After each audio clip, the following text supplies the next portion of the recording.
कैसे कहूँ कि थक गया हूँ मैं, ना जाने किस किस का हौसला हूँ मैं। चलिए हम लोग स्टोरी के ऊपर बात करते हैं। अगर आप लोग मेरा वीडियो पहली बार देख रहे हैं तो आपको पता है कि चैनल को सब्सक्राइब करना है और बेल आइकन को प्रेस करना है। चलिए हम बात करते हैं कहानी के मेन फोकस के ऊपर।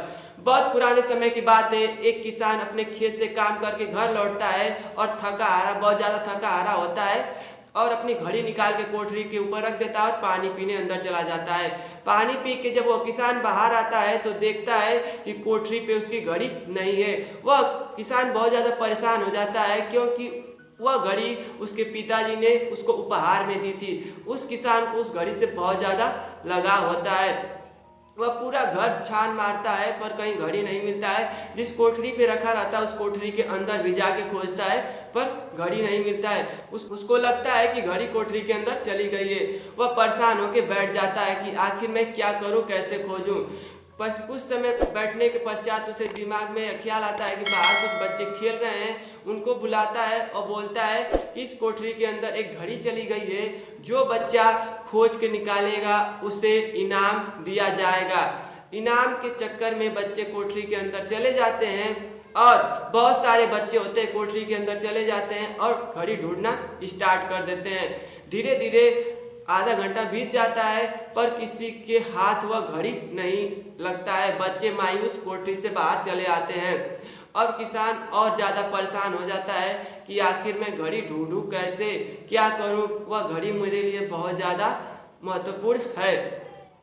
उन्हीं बच्चों में से कुछ समय पश्चात उन्हीं बच्चों में से एक बच्चा वापस लौट के आता है और बोलता है, चाचा मैं फिर से क्या इस कोठरी के अंदर जाके घड़ी ढूंढ सकता हूँ। किसान हंसते हुए बोलता है, हाँ बच्चा तुम जाके एक बार और घड़ी ढूंढ सकते हो।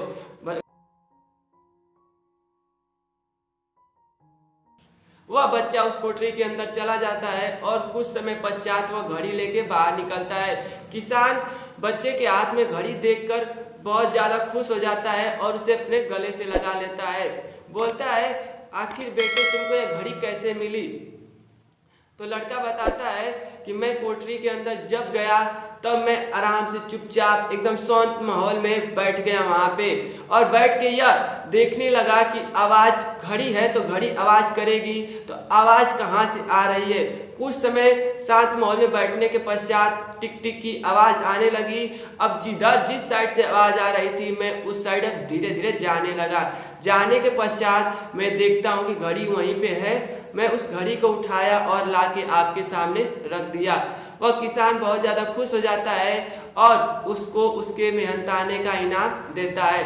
दोस्तों अब हम लोग बात करते हैं कि इस कहानी से हमें क्या सीख मिलती है। दोस्तों सीख की बात की जाए तो हमारे जीवन में शांति बहुत ज़्यादा महत्वपूर्ण है। जैसे आप जॉब से आते हैं या कहीं और काम करके आते हैं या कुछ और करके आते हैं, हमें दिन में जितने काम किए होते हैं शाम को एक बार शांत माहौल में जरूर बैठ के सोचना चाहिए, क्या हमने अच्छा किया, क्या गलत किया, क्या हमारे जीवन का यही उद्देश्य है।